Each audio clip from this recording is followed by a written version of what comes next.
Mushroom Kingdom is home to some of the most unique and versatile arsenals in video game history, and a plethora of people have talked to death about their favorite power-ups. Today it's my turn to throw my hat in the ring and discuss mine. The only rules are that it has to be primarily used by a Mario character, and it cannot be a sentient being who is simply aiding Mario on his quest. I'm the Average Joe, your friendly neighborhood Jack of All Fandoms, and this is my top 10 Mario power-ups. All footage comes from other YouTubers who are better Let's Players than I, or at least had enough money to buy a capture card. Now let's get started.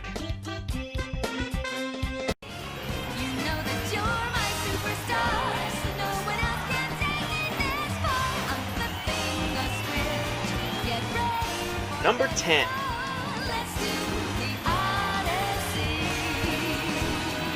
Ever dream of being so rich that you never have to work a day in your life again?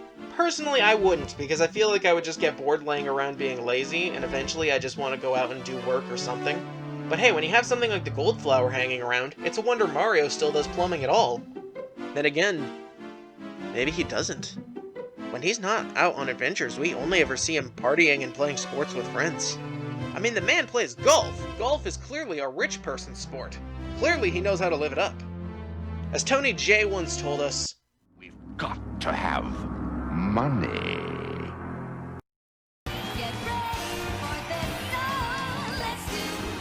Number 9.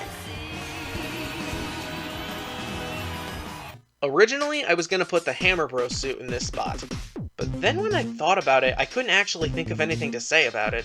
I guess I like the suit in theory, but even as a kid, I guess I didn't really use it that much. So instead, this spot goes to the Fire and Ice Flowers. So these two give Mario control over the elements, obviously. And I really love what they did with them in the Mario Galaxy games, especially the Ice Flower.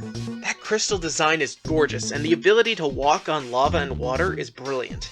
If they didn't have a time limit on them, they would make the top 5 easily. But as it stands, they're still really good. Imagine if you could put them together and get some kind of Todoroki-themed power-up.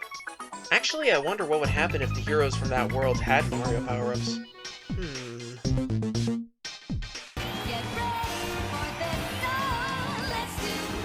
Number 8. Is the Goomba shoe considered a power-up? Well, it is now. For decades, this item's first appearance was its only appearance, as it was a one-level gimmick in Mario Bros. 3 and then never appeared again. This was always one of my favorite levels in the game, and being so short a level made me wish there were more. Well, thank God for Mario Maker, because it's back in full swing and better than ever. There are now several additional variants of the shoe, with more abilities than I could have dreamed of. I wasn't sure how I'd feel about the high heel, but it works. It definitely does, and it's nice to have a bit of versatility there. Get ready to hear about Mario Maker a lot on this list, by the way.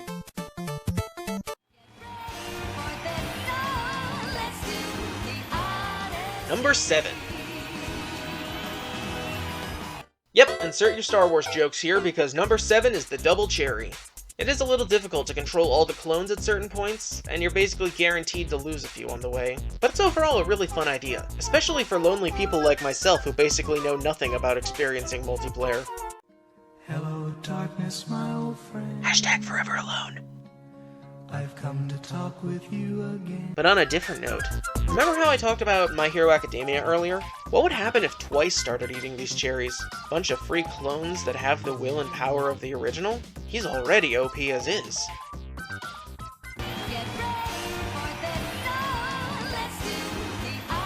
Number 6. When you use the penguin suit, you basically never need to think about the Ice Flower again. It has the freezing power, can swim through water with ease, though not as well as the frog suit, and it has the added bonus of sliding on your stomach on land while killing enemies in your path. This is probably the most versatile power-up on the list, and the Mario gang, they just look so cute in the costumes. It's like a mascot suit in an 80s restaurant, but it comes from a magic doll. I mean, that certainly isn't a plant, so what exactly is that thing?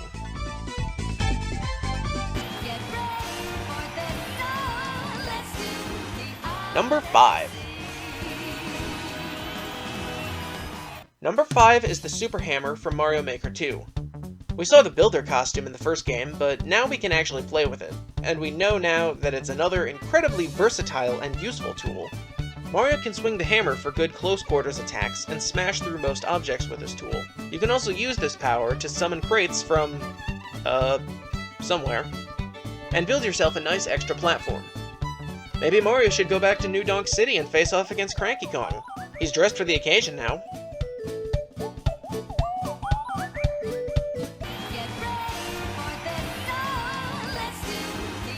Number 4. Plenty of people gush about the Super Bell, but not as much for the Lucky Bell, and that is a real shame. I've always liked cats. At some point on my channel, I'll go on a rant talking about all the cats we've raised over the years at my house. But apparently Mario is also a cat person, as is Bowser, or should I say Meowser.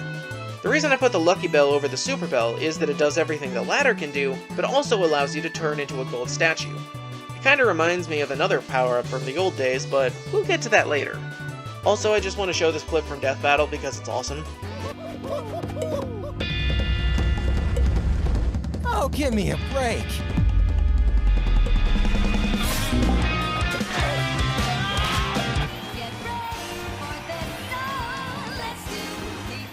Number 3. Number 3 is a shared spot for the Mega and Mini Mushrooms. I've always been fascinated by the idea of changing sizes in fiction, and showing how different angles can make different perceptions of reality. Just look at the Ant-Man films. The amount of creative ideas here are limitless. But for Mario and Friends, it just aids the platforming challenge in multiple ways.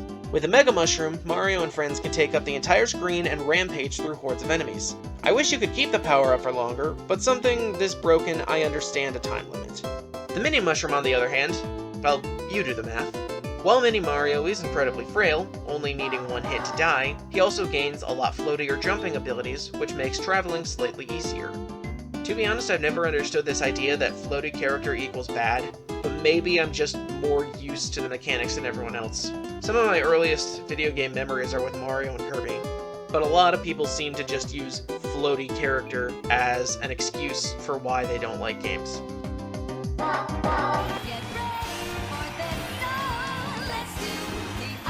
Number 2.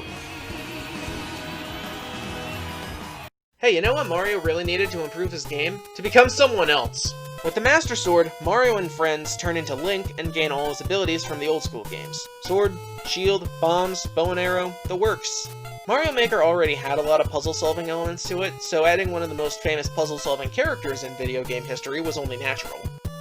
I'll be honest, I never got the chance to play much Legend of Zelda growing up, but this really makes me wish I did. It also makes me curious as to which other characters I could fit into Mario someday. Before we get to number 1, here are some honorable mentions. The Cloud Suit, the Boom Mushroom, the Goomba Mask, the P-Wing, the Super Mario Bros. 2 Mushroom, and the Super Crown. Don't judge me.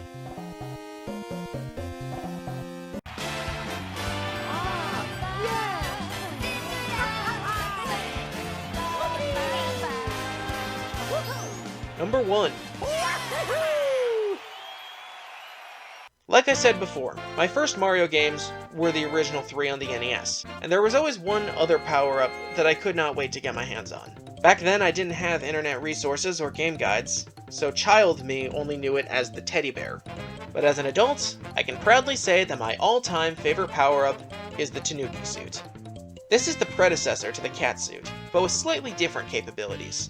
The combative abilities of the Tanuki are a little bit weaker than the cat, but you also get a flight and kind of an overpowered statue form.